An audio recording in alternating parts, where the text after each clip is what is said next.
Hey guys, I'm Mark, I'm Alen. and welcome to another episode of The Next Man Up. Well, hey listeners, welcome in once again to another episode of The Next Man Up. I am Mark, and I'm joined by my colleague and my partner in crime, Alen Auguste, and we are thrilled that you have chosen to spend a couple of minutes with us today, and excited to get into the topic as we near the end of 2019, looking ahead toward 2020.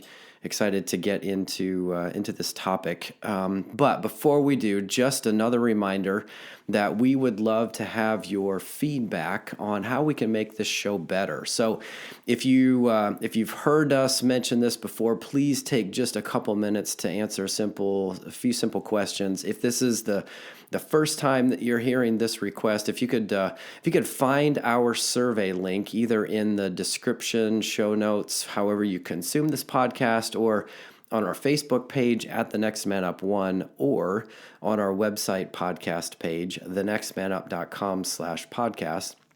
Just click that link, take a couple minutes, help us to make the show better for everyone who's listening currently and those who will be joining our community going forward. We would certainly appreciate it. Think of it as your Christmas gift to us. That would be fantastic. Okay, there's our commercial to get started. Alen, as always, it's good to be partnered up with you again. How are things with you? Things are going well, man. Things are going well. I cannot complain. Well, I know you're a little under weather yourself, but yeah, it's okay. You don't sound that bad, man. Yeah, well, you don't sound that bad. This, believe it or not, is significant improvement from what the last week and a half has been. So I'm thrilled to even be able to have a voice that I can lend to this conversation today. And I'm reminded once again how wimpy I am when it comes to illness. You know what I'm talking about, right? Yeah. You You revert back to the little boy with the security blanket. Yes. Everything is so cold. I get cold. Yes. I get it. I do the same, and I ain't gonna lie about it. Yeah, and it was just a cold. It could have been significantly worse, and I'm thankful it's not. But I think I do need to develop some more resilience. Maybe that's my lesson as we close out this year and roll into the next one. That's awesome, man. That's awesome. Dude, can you believe it's the end of 2019 already? I know. Where did the year go? I know. So wild. Every year it just seems to get faster and faster. Maybe that's because as I get older, there's more things to do in a day than when I was 6. But I get it. But it just always surprises me how quick time flies by. I know. So it's cool that we're talking about this today. I think it's very relevant. Yeah, well, the timing's good, and I've got some personal experience to share here, and I imagine you do too. So let me start the conversation with just a simple question to you. This is the softball question. Do you guys in your family, or do you personally do New Year's resolutions? I feel like you've asked me this before, I think. I used to do New Year's resolutions all the time. It was kind of just like jumping into the whole, it's a new year, new me kind of deal. I was all up for, but then I just stopped. I just stopped because I was like, really, honestly, it's the same me. I mean, I get it, but I'm not gonna, sit here and pile up a whole bunch of Superman goals and never get there. So I stopped doing the traditional New Year's resolution. And my kids might do something along the lines, but I've kind of steered them away. What about you? I think I've shared before in this context that I've never, until the last couple of years, I've not been a goals guy. And really the only reason is not a good one. I felt afraid to set a goal for fear, or I refrained from setting a goal for fear that if I didn't reach it, that I would perceive it as this big failure. And I'm much more informed now, and I understand the benefits of goal setting and the importance, and I've been reworking my whole understanding of failure over the last couple of years. But because of that, I never set goals, and I certainly didn't do resolutions per se, because I was like, well, if it doesn't work out, then it's a big failure, and I don't want to be a failure. So I'd rather just not set a goal or a resolution versus setting one and not meeting it. And so that's kind of been my mentality, and of course, New Year's resolutions have a way of going by the wayside, shall we say, in a matter of 3 or 4 weeks. Like I don't have the stats in front of me, but I feel like I read not too long ago that 80% of people quit on their New Year's resolutions by the end of January. So I believe that's probably somewhat of a correct statement. So obviously there's a problem with the process when people do it and then don't follow through. And so either it's a process issue, or people do it because they're supposed to do it, but they don't really have any real buy-in or interest in it. So what do we do? This is kind of the bigger question. If not resolution, or if the resolution process isn't all that effective, what do we do? And so, I mentioned that I've been experimenting with goals or trying to embrace the idea over the last couple of years. And it dawned on me, last year or so, maybe around this time last year, that because I, as a dad, have not really set the course for myself in respect to planning for the next year or setting goals, milestones, things like that. Well, guess what? The family isn't doing it either.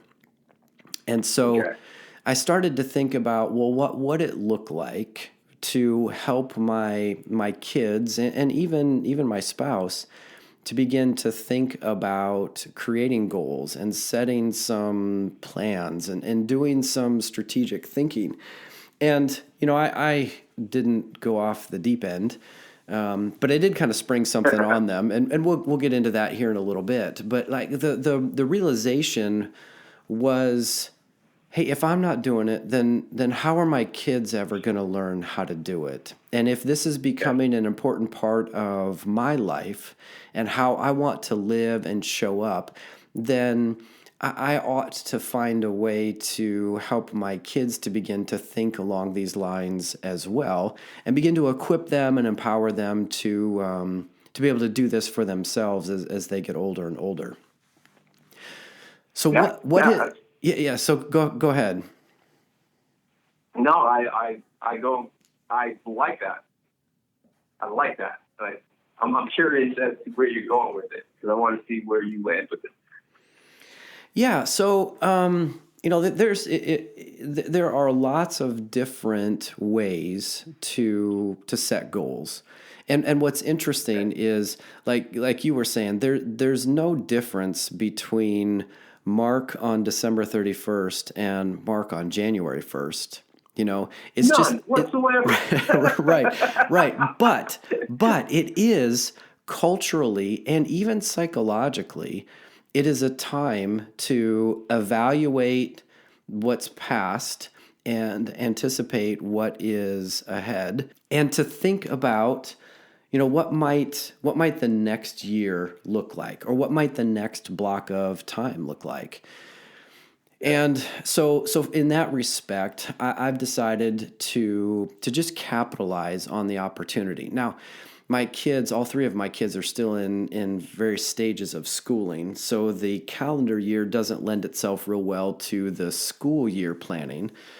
But what I decided to do last year was a little bit of an experiment. Now we'd done goals before for the kids, just things to think about during the school year or over the next few months for the semester, things like that. But about this time last year, I heard a guy talking about a technique that he was using, and the idea was that you choose a word for the upcoming year, or a phrase for the upcoming year that represents what you're feeling or what you want to lean into or the person that you're wanting to become. And as I was listening to him talk about that, I'm like, hey, let's try this as a family. And so, in classic Mark style, I sprung it on them without any anticipation. And, we were talking at dinner, and I'm like, so what's your word? and they're all giving me the deer in the headlights look, like, who is this? And what did you do with my dad? And what are you talking about? And I'm exaggerating a little bit, but we, over the course of a few weeks, we all worked through a word, or Kristen chose a phrase that represented something significant for them for the coming year. And then we took it one step further, and we actually placed those words or phrases around the house. Now we did it in a way that's easily updatable for this coming year. We used Scrabble tiles, and we just put them out on bookshelves and different things. But I wanted it out. I wanted it to be present. I wanted everybody to know everybody else's word. I wanted it to be something that people would see and look at on a regular basis, because I knew that if it was out of sight, it would be out of mind. And so I need to come back when my oldest gets home here in a little bit from college, and we kind of reflect together on the year and the word, and we begin to plan for next year. I want to get their take again. But I'm telling you, man, the word that landed for me was persevere. And even though this was my idea, I was the last one to actually finalize the word. But based on where I've got it placed and how my year has been, it has been spot on for me. And I really appreciated the exercise. I appreciate the reminder every time I see the word, what it means for me and what it's meant over the course of the year. It's been spot on. And so I'm already looking forward to rolling that into the next year. And anxious for my kids and family to participate once again, and again to gather their feedback, and then we roll it into the next year. So look, it's an idea, and I'm curious your reaction. But it was something that was a simple way, but for me it proved to be a very effective way to have something to kind of aim for throughout the year. Oh, I like it. I like the thought of something. Look, anytime that you can gather your family around something and you move forward together, it's always normally a good thing. You know what I mean? Yeah. My weird mind went to, well, if you move your family around the word serial killer, that's probably going to be good moving forward. But for the listeners out there that are like me, I get it. That probably wouldn't be good. But for the most part, it's a good thing. When you can gather your family together and you can all aim towards one thing together, that's really cool. And so the idea of a word, I'm just thinking of moments throughout the year that word can pop up and be a tool to encourage one another when a grade isn't the best. Persevere. When a heartbreak happens, hey, we can persevere through this. We're going to gather around you, and we're going to walk with you and persevere with you through this whole thing. When when someone finishes like a struggling path and they come to their end, they're out the tunnel, so to speak. Like, wow, how good it was to see you just be strong in all this and just persevere through this. It could be just moments of encouragement, moments of redirection, moments of lovingly like embracing one another. And you know what it is.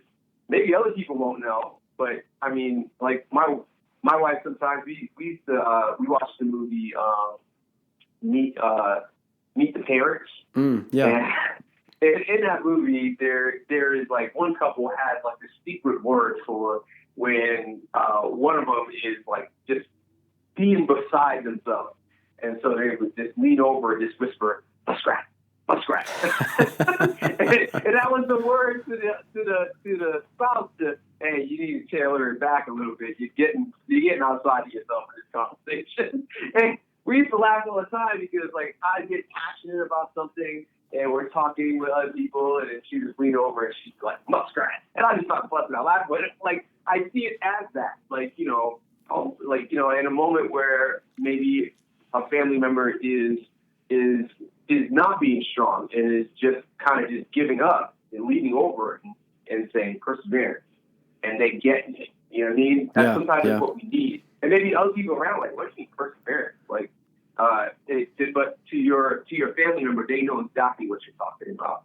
And so I love it, man. That's actually pretty cool. I like the idea of using one word to sum up the whole year of what we're going to be aiming for. And it's cool because it's also something that can be something that the whole family can be using as a tool to get forward.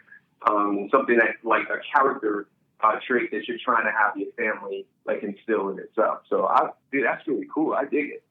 Yeah, I think one of the modifications that I want to make for this coming year is exactly what you were describing. So in 2019, we each chose individual words or a phrase.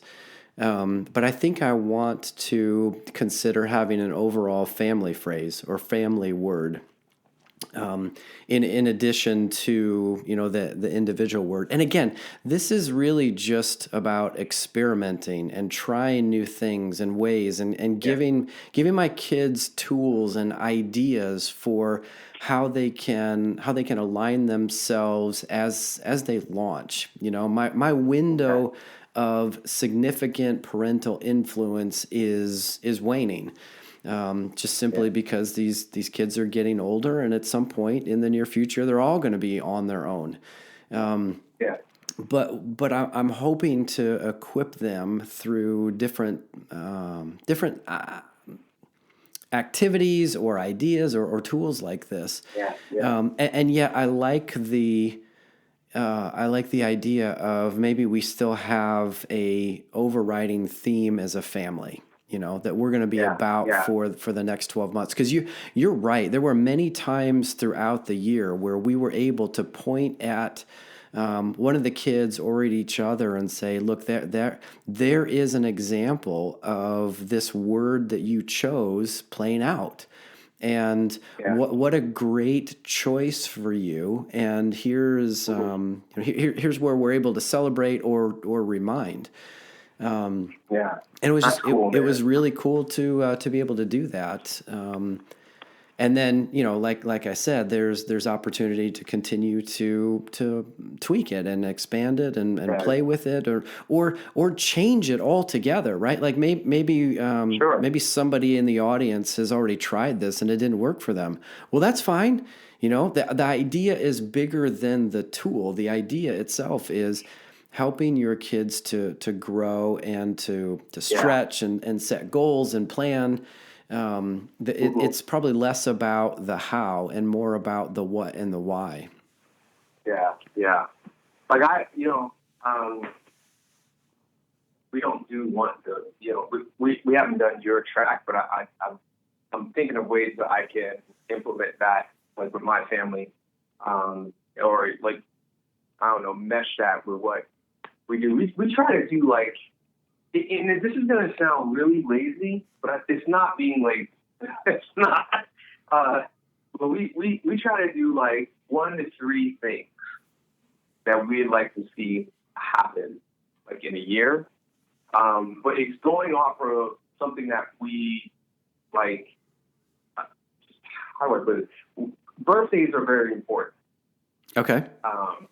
And so instead of running along the culture, we try to do something like along each birthday. So my birthday is in June. So in June, I'm looking back over my last year of life and I'm going, what can I do? What do I want to do this following year? Yeah, how can I be the best? You know, I'm 42 years old, and I'm wondering how, when I get to 43, like how can I make 40? How can 42 be the best year? And when I get to 43, how can I be the best version of a 43-year-old Alen? I like that. I think that's the question. Yeah. And so but you know, the idea of New Year's resolution, I threw that out the window like you, and I'm more of like, how can this be the best 2020 that we can make it? And the one thing that would help you be there, get there. And so like, I'm thinking in my head, how do I mesh that 1 to 3 things with a word that kind of sums it up? That can be fun. I can see that as being a blast. Yeah. And that to me is more than a notebook page filled with like 30 things that I want to work on. Because there is a new Alen around the corner. Right. Like, nah, man. January 1st will mean jack. Like, I want to just move. I just want to continue living life to the best that I can. Not just for me though. I want it for my family. I want it for my coworkers. I want it for my friends. I want it for my neighbors. I want it for, and keep letting that ripple in the pond ring out. You know, and the best way to do that, I think, is for me at least, is, man, what's the one thing? Like I wanted to spend time not only pausing this year, but I wanted to listen more. So that was one thing that I thought would make me a better person, and such. And no, not even a better person, but can help me be the best 42-year-old Alen that I could be, because I felt like listening was something that I could improve on, you know? And as I listened, I was able to hear my family better. I was able to hear me better. Like I did things like I do what is called a body scan once a day, where I just sit quietly and I move from paying attention to what's happening in my toes to my ankles, like to my knees, and I listen, like, and I realized things like, wow, I got this serious pain going on in my lower back. I need to pay attention to that. Like, I need to listen to that. And so going to the doctor, getting that looked at, realizing it's from an old injury from breakdancing. And so, like from breaking. And so, what can I do to that? Well, I need to go to a massage therapist, and I need to get that worked out. You know what I mean? I need to do stretches. I need to develop muscles around that area to help me, to help that injured part of my body, like, be better. You know, like, not just listening to other people, but listening to me as well. Yeah. You know? Yep. And so that was one goal. And out of that one goal came like all these things that I bet I would have written down in the resolution. but like, it wouldn't have gotten it because I would have given up, because I would have felt like, just like most of my fellow humans on this planet, a huge compiled list doesn't work for me. Yeah. And such. And so, you know, but I just went on a rabbit trail there, but I like to figure out how to move and how to mesh that one word in there as well, because I think that can help. I think that can help me, and such. And so whether that's love or that's perseverance, whether that's a character trait of being honest, like whatever it is, that can be awesome, not just for me, but for my whole family. Yeah, I think, you know, there's always opportunities out there to learn from what others are doing. And, certainly this was not original to me. I learned it from somebody else, and I'm like, hey, that sounds interesting. What if we tried it? Yeah. And I think that's really the gist of this conversation today is, what if you could help your kids? What if you could help your family? What if you could lead a little bit more at home by modeling thinking about growth and development and planning and goals? And it may take some time to figure out the right tools and the right cadence, or maybe you've already got that figured out, and this is just a reminder that you can help your kids with it, and you can help your spouse with it, and even others. But I think there's plenty of ways. The encouragement here is simply, will you give it a shot? Will you consider what are you doing to help your kids and those for whom you're responsible, to like you said, Alen, be a better version of themselves in the next 12 months or over the next year than they were in the past. And that's really, that's really the encouragement. That the how is less relevant. Maybe some of the ideas tossed out today are beneficial. It's really more about the what, and incorporating that into the overall why as you parent your kids. Sure. Yeah, man. Yeah, Mark, you're a good guy. I like you. I'm going to keep you around. Well, thank you, because I'd like to stay around for a little while yet. As always, I enjoy these conversations, and I am learning just as much as the next guy. And I wish I could go back and do some things differently back in time, but I can't. So moving forward and experimenting and trying new things, that's going to become a regular part of how I live out my best life. As I turn 47 here in a few weeks, as I live the best version of Mark at 47 as I can. That's what I want to be about, and I want to encourage others in the same way. So hopefully today we were able to do that. Okay. All right. Oh, man. Hope you feel better. I'm getting there. Yes, I'm getting there. Although I got to admit, the voice and the baritone and the bass sound here in the mic and the headphones, it does sound kind of cool, even if it doesn't sound quite natural. You got like this very white thing going on. Oh, yeah. Don't make me sing. Don't make me sing. All right, dude. Well, I appreciate you and your participation here. Listeners, thanks for tuning in one more time. Just another shout out for our survey. If you could help us out, that'd be great. Or if you want to just shoot us an email and let us know what you think, you can get us at feedback@thenextmanup.com. Don't worry, we read them all, and we'd love to see one from you. So with that, and until next time, we'll close it here and wish you adios. Adios.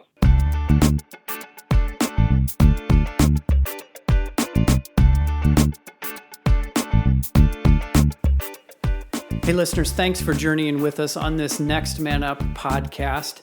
We would love to hear from you. Maybe you have a question or an idea, perhaps a topic for us to consider. If that's you and you want to reach out to us, you can get us at feedback@thenextmanup.com.